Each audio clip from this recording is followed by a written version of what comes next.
Hello, and welcome to Season 3 of Family Twist, a podcast about DNA surprises, found family, and amazing adoption stories. I'm Kendall Austin Stulse, and my partner is Corey Stulse. We've had fabulous guests during Seasons 1 and 2. We're sharing stories of people who identify as NPEs, also called not parent expected, others who found out they were donor conceived and have surprise siblings, and even others with unique family twists. We started this podcast to spotlight Kendall's adoption story and his discovering both sides of his biological family in 2017. So if you're just finding the podcast, we encourage you to start with episode 1 to learn more about Kendall's journey. Thank you for listening. Welcome back to Season 3 of Family Twist. We're excited that you're back with us today. We've got a very interesting guest, Joyce Connolly, author of the forthcoming book, Reunion in Stringtown. Welcome, Joyce. Hi, thank you for having me. Now, Joyce, I want to thank you in advance because I imagine this is not an easy story for you to tell. No, it really isn't. And I should probably clarify, just because of your intro, my book, I am hoping to get my book published. I do not currently have a publisher, but I am definitely shopping it around right now. And I hope to do that sometime in the near future. And if I'm not able to, I will definitely self-publish it. Good. Well, hopefully somebody will hear this episode and say, you know what, I want to read this book and reach out to you. That's right. Every little bit helps. Where is a good place to start telling your story? I've always known that I was adopted. That was never a secret. But any and all details about that were a secret. And my story started with the death of my adopted mother. Shortly after she passed away, I was going through her belongings, what was the few things that she had left, and came across a court document, the official document that awarded me custody to them. It included my birth mother's name. Hmm. And that was the first time I really had any real knowledge of where I came from, as sketchy as it was. But it sort of propelled me into trying to find out more. It started me looking for more, and I started questioning family and so forth. Wasn't able to really find out anything through them. Had you ever talked to your adopted mother about who your birth mother might be? I had normal curiosity about where I came from, but all of my questions were deflected. Either I was just dismissed or she would get angry and accuse me of not loving her, which in the end turned out to be true. We had a very difficult relationship that really, for the last few years of her life, I had nothing to do with her. Okay. That part of my story was very difficult. And on other occasions, she would just get mad, or she would just, say, "Oh, I don't know," or something to that effect. It turned out that she obviously knew quite a bit and just withheld it from me. Wow. Were there other children in the house when you growing up, and was she a single mother, or did she have an adoptive father as well? It was a little unusual. My adopted parents were about 40 years old. My father was 40. My adopted mother was 39 when they finally got around to adopting me, and I was the only child they ever had. So that was kind of unusual that they waited so long. And in fact, they had to do it privately because they had already aged out of the normal system. They couldn't go to like Catholic charities or those places because of their ages. They had to go through a private adoption process. My adopted mother worked in a pottery shop, and apparently she knew someone there who knew an unwed mother and connected us all together. And that's how the adoption came about. How old were you? I was an infant. The adoption was actually mostly completed before I was born, I went straight from the hospital to my adopted family. So I never spent any time with my birth mother. And I went home with them immediately, and then they had to go from the time they took me home. The adoption wasn't final for another 6 months. So there was a 6 month kind of a, money back guarantee policy that they had if they decided they didn't like me. Yep. And mine was 9 months, so I can relate. Again, those kinds of questions were not welcome. Mm. And so at a pretty early age, I learned to just stop asking questions. And Sko was 46 when she passed away. Wow. Just, stuffing my curiosity down and trying to pretend that I didn't really care. And I thought I was doing a pretty good job. I thought I had convinced myself that I really didn't want to know because, after all, this woman who gave me up, apparently, I thought I had convinced myself that I didn't want to know because I figured that my birth mother gave me up because she didn't want me. Turning back quest that I was kind of bound to go on at that point. Did her name ring a bell at all? Was it somebody that you might have encountered in life? No, not at all. She was an older person herself. She was 40 when she gave me up. She had already been married and divorced. She had 2 children from her marriage who are obviously older than me. And of course, I didn't know any of this at the time, but she apparently had, gotten divorced and then got into some kind of a relationship where she ended up being pregnant and did not want to be. And back in the 50s, abortion was not really a viable option. So she put me up for adoption. And so from there, I found out initially her married name. And then through that, I was able to find out that her maiden name was Smith. Oh, that's an easy one to track down. Anne Smith.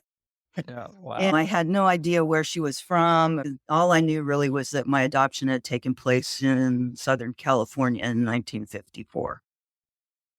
My mother was the oldest in her family, and she was quite a bit older than any of her siblings. I asked her siblings, and they all basically said she had already married and left home, and we were still kids, and we didn't know what was going on. I did have one aunt, my adopted father, his brother's ex-wife. She and I had stayed in touch over the years. She and I were close. I contacted her when I first, discovered all this. And she actually came to visit me not too long after that. She shared a little bit of information, which was intriguing, but difficult to confirm. One of the things that just really made me laugh was she told me the adoption had been privately arranged, and that she believed that there had been other children involved. Her voice dropped to a whisper. Math is not my strong suit, but I'm just like adding up numbers in my head, and I'm guessing at this time, Ancestor.com was not a thing. That was not a place for you to start your search. Right. This was actually in 1992 when my adopted mother passed, and there was no internet whatsoever at that point. And everything I did had to be done on paper. I started out by joining a support group, a local adoption support group. They helped me get what they called non-identifying information from the state of California, which was basically 2 double-spaced typed pages that said your mother had blue eyes. And they were the ones who were helping me. They were able to find out that her maiden name had been Smith, which wasn't very helpful.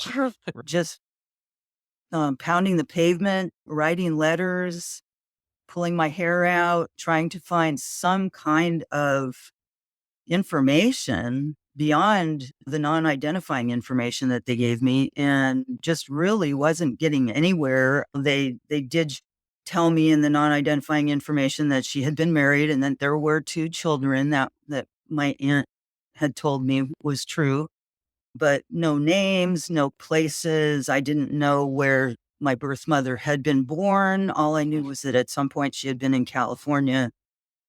I didn't know if she was still in California, if she was still alive, nothing. Wow. What keeps Uh, driving you? What's driving that passion for years and years with running into dead ends? well, I think it's partly the fact that I trained as a journalist. From very young, I wanted to be a journalist. I was really inspired in school by all the president's men and the whole Watergate scandal. I grew up in Whittier, California, which is hometown of former President Richard M. Nixon. And I was on the paper at the time that Watergate was active, and all of that, I think, channeled me towards just being a dogged pursuit of the story. Right. I just kind of kept running out of things to do. One of the funny things, coincidences that happened was through my support group, they suggested that I found out that my birth father had been from Indiana. And so that was all I knew about him. And this person suggested that I find a adoption support person in Indiana and get that person to try to help me find relatives or possible relatives of his. And I had contacted this lady and ended up talking to an elderly gentleman with the same last name as my birth father, which was George. And it turned out many years later that he was, in fact, the cousin of the man who was on my birth certificate. It was actually not my father. Oh. I thought that was kind of an interesting thing that I had found someone, but I didn't know what I had. I plow through 3x5 index cards and looked at microfiche and all the old fashioned things. He just breezed through found all kinds of relatives right off the bat, has since been able to trace family all the way back to like Oliver Cromwell and stuff like that. And meanwhile, I was sitting there beating my head against the wall, not being able to find, my birth mother. Right. And I was happy for him, but it was extremely painful Mm-hmm. to watch sure. him have so much success so easily and to not even be able to find out the name of my brother and sister. You know. And so finally, I found a private detective. I had given up on just the support group wasn't really able to do much for me, but I did decide one day, kind of out of the blue, I thought what I really need is an actual detective, not another adopted person who's just wants to be helpful. Not that I don't appreciate those people because they tried really hard to help me, but I needed somebody who could really ferret out information. And I happened to find a woman who was based in Los Angeles, which is where I was from. And she immediately said, "You need to get your court records opened." I had tried to get my court records open and they had denied my petition. And she said, "Oh, 5 years ago, that's ages. Well, there's probably actually managed to get not just the basic court documents, but they actually turned over all of the notes that the social worker took during the qualification process." And so she had notes on both my adopted parents and my birth mother. And it was extremely interesting to read all of that. She was 40 years old when she gave me up, and she gave me up because she didn't want me. And it was very clear that she didn't want to see me. She didn't want to know what my name was. She didn't want to hold me. None of that stuff. She checked no on all the boxes. Hmm. That kind of confirmed my worst fears. My friends had encouraged me through the whole time by telling me, "Oh, you're going to find out that she really loved you and she's going to be so happy you found her." And that sort of thing. And she would have had to have gone through a major change for that to be true. I also found out that looking through all of that information, it was pretty clear that the man on my birth certificate was not my father. I couldn't prove it because we didn't have DNA yet. All the information that I was compiling made it less and less likely that he could have been my father. And so we got this court record in 2001, very early 2001. Still not really any internet to work with, but we did manage to track down my birth mother in 2002. And I finally decided that the best way to approach her would be to write her a letter. I was too afraid to try to talk to her on the phone just out of the blue and all of that. And so I wrote a long letter. I included a picture of myself and I basically just said, I think that you're my mother. And here's why I think that I'd love to have some contact with you.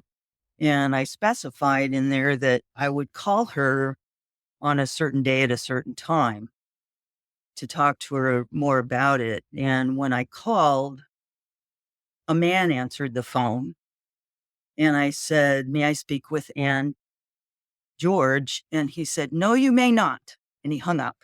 Oh, at that point, I was pretty devastated. I figured that she knew when and where I was going to call, and she must have arranged for this guy to answer the phone for her and do that.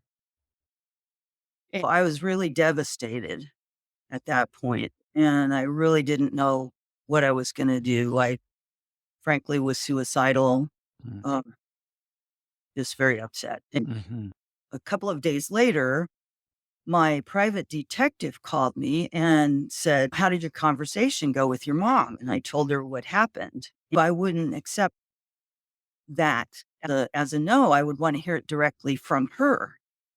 Well, this is going to have to be the end of the road. And she was so kind. She said, I don't usually want to do this for people. I don't want to get this involved, but I will call her for you and talk to her on your behalf and try to get a clearer answer from her. And we actually ended up doing it as a three-way call without, participating. And she called, we got a hold of my birth mother and they chit-chatted a little bit. And then Denise broke the ice and said, I represent your daughter Joyce and so on and so forth. And she just got angry and said, why would I want to talk to her? What does she want from me? I don't want anything to do with her and so on and so forth. And at that point, we didn't know anything about my siblings either. And my friend Denise, the detective, said, what about Frank, which is my brother's name? Where is Frank? And she said, how should I know? I gave him up years ago. In a way, that was kind of the moment when I started to heal. She went on a bit about how glad she was to be rid of both of us. Before we finally ended the call, I didn't find anything out about my sister at that point. But to hear her talk about someone else that way made it clear to me that her feelings, her anger, her resentment, whatever was driving those emotions had nothing whatsoever to do with me. It was all about her and her problems, just through the emotional lens of what happened to me personally. Because as it turned out, we found out after that call that my brother had in fact been made a ward of the state of California when he was about 10 years old, viciously abusive to him while she had him in her life. And when he got to the mental hospital, he was literally a basket case. He cowered in the corner He couldn't interact with the other children on his ward because he was so terrified of everyone. And this was kind of a theme throughout his life. And he and I had very similar experiences with this woman. And I did eventually find out that my half sister was living with my birth mother at the time that I found my birth mother. Oh. And since I had met with such strong rejection, I said, I'm just going to let this go for now. I'm not going to try to contact my sister. I was able to contact my brother.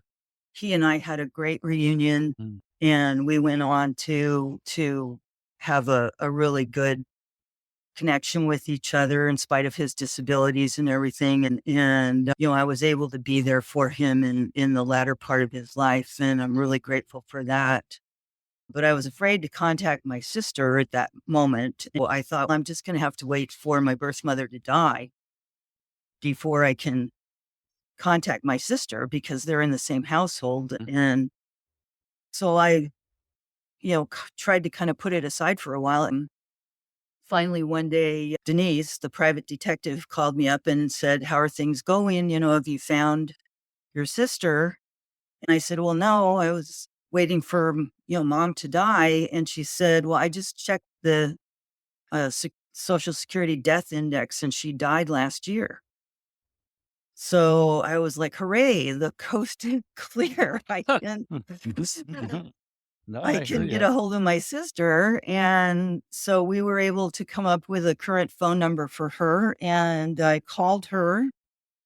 And it was awkward at first, obviously, because she didn't know I existed, which I kind of figured. And I told her I thought that she was my sister. And she said, oh, no, you can't be. I don't have a sister. And I, went on to try to explain why I thought I was her sister and so forth. And she wasn't believing me. And I had found out in the paperwork that I had gotten, there was a name that had come up, Mrs. Farrell, who had somehow been involved in my adoption. And I don't even know exactly what her relationship was, but somehow she had been like a go-between between my adopted parents and her. And just out of the blue, I said, did you know a Mrs. Farrell?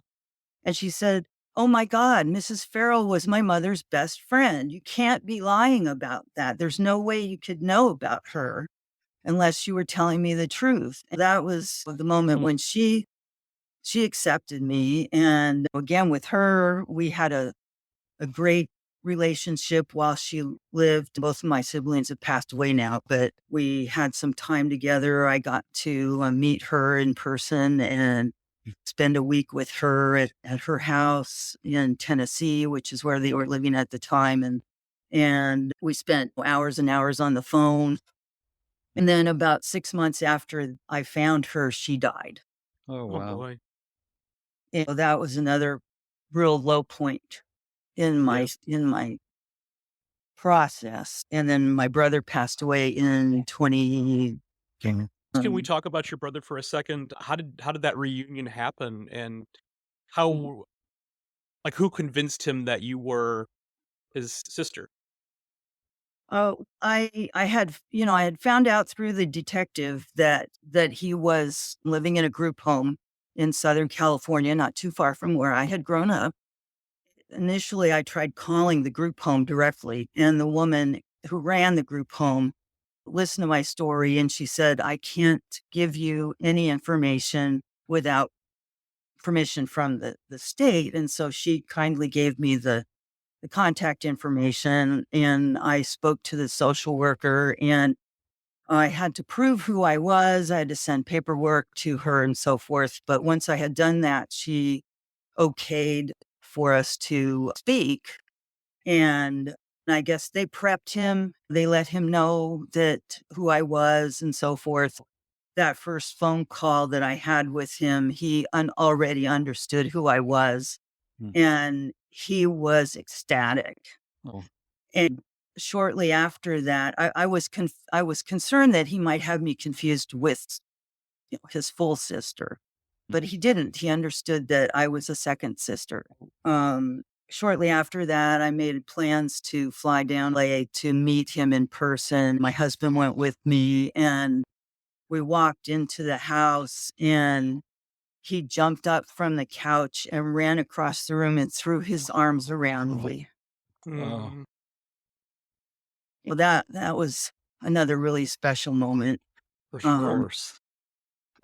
Was he doing pretty well at that time? I mean, as you mentioned, as a the horrible situation he went through as a kid, and then being he was definitely scarred by all of that, but he had come a long way over the years. They had given him a lot of counseling. He had come out of his shell and still had some issues with people. There was another time when I went down to visit him where I took him out to dinner, and we were riding in the car to the restaurant, and I didn't want to bring up our birth mother because I didn't know how he would react, but he brought it up, and he just started talking about how he knew that she didn't love him and she just didn't care about him.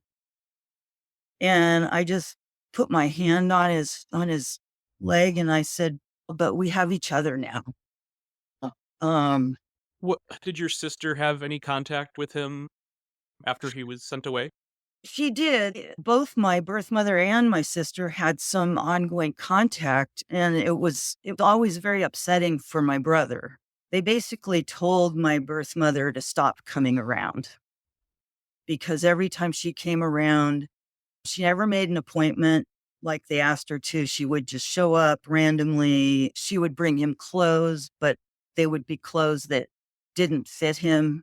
Mm. And when the few times where he went home with her, they actually had to cut one of his home visits short because he got out of control because he was so upset by what was happening around him. If he wasn't able to collect them all because she failed to provide her husband's social security number. Mhm. And they sent her a letter asking for this, and she wrote back and said basically she didn't want to be bothered with having to Wow. find it out. It took me like 30 seconds to find it. Mhm. You How do know, you and think she maintained a relationship with your sister? I mean, your sister was living with her when she died.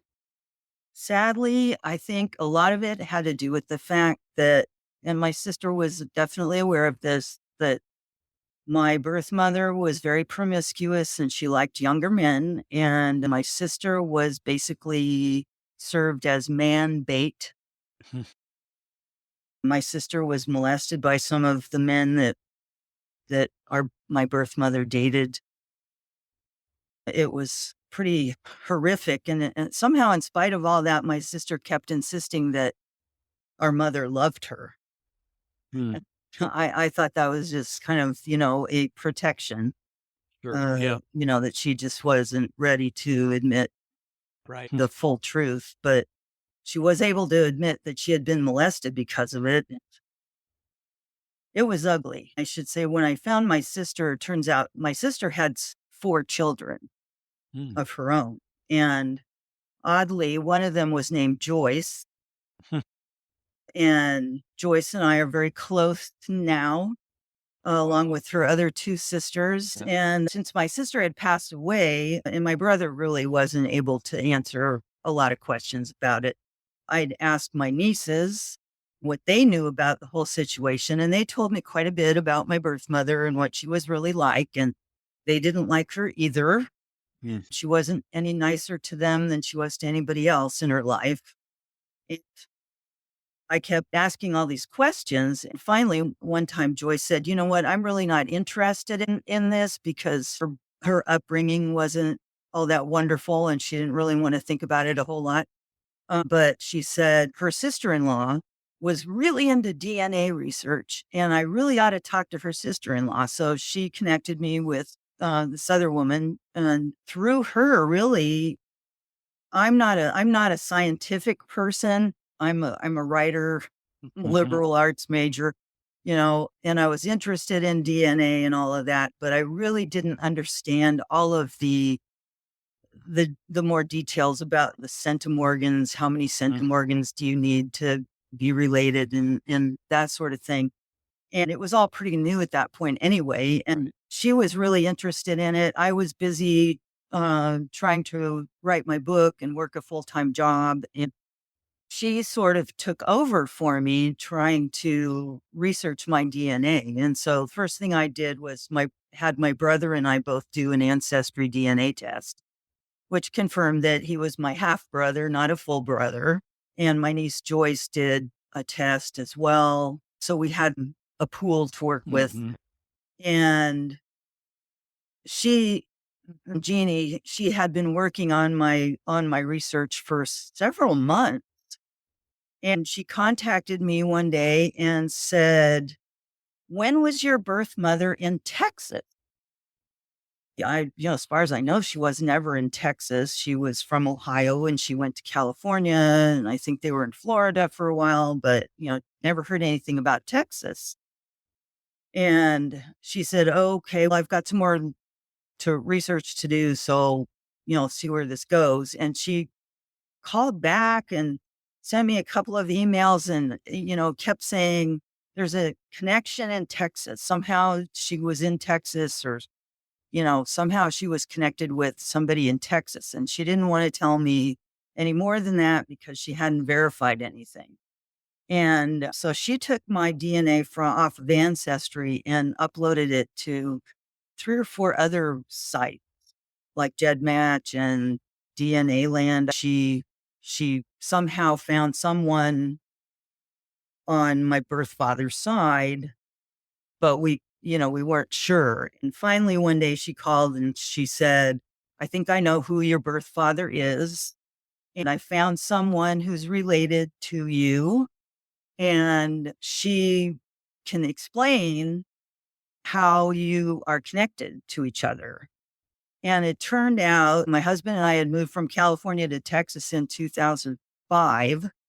And we moved here thinking I had no relatives here. And now all of a sudden, this person was saying, "I think you have connections in Texas," which was another kind of serendipitous sort of thing. Yeah. It turns out there was a woman who was like a second cousin twice removed. Mhm. We had a common ancestor that could only be on my father's side.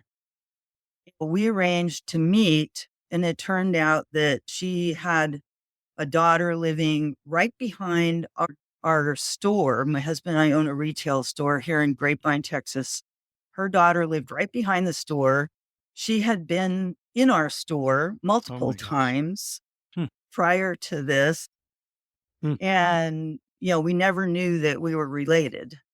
Hmm. And so we met for coffee, and it turned out that she had already done her family tree pretty extensively.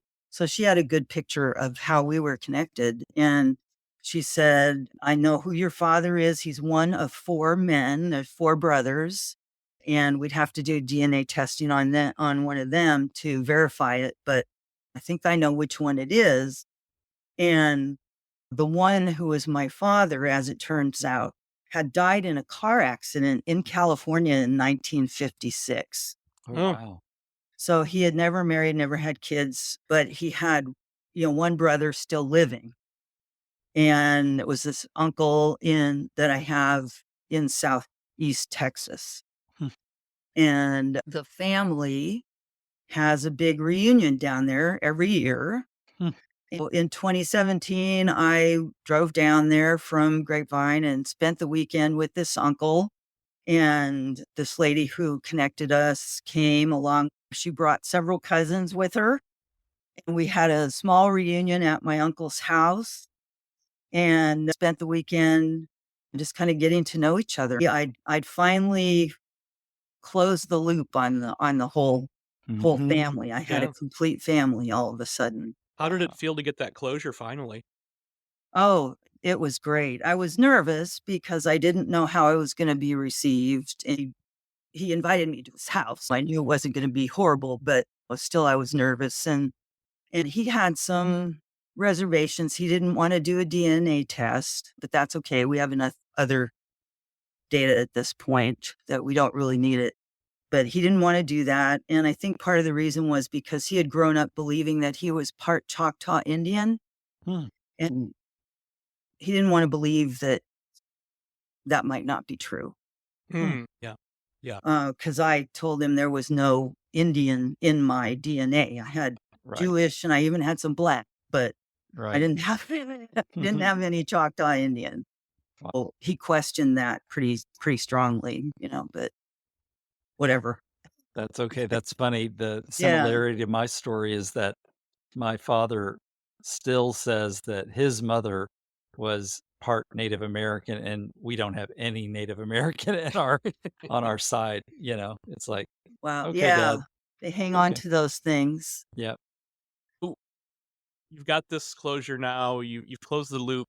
You've connected to both sides of your birth family. Where do you go from there?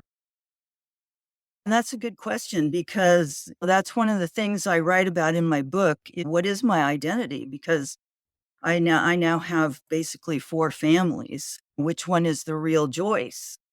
And I decided that I can't decide. I'm just a mutt. And I'm part of all of these people, including my adopted family, despite the relationship or lack of it that I had with my adopted mother. My adopted father, he had problems. He had a drinking problem Mm. and he wasn't always there when I wanted him to be there. But what I realized as I got older was that the reason he wasn't there was because he was trying to avoid my mother.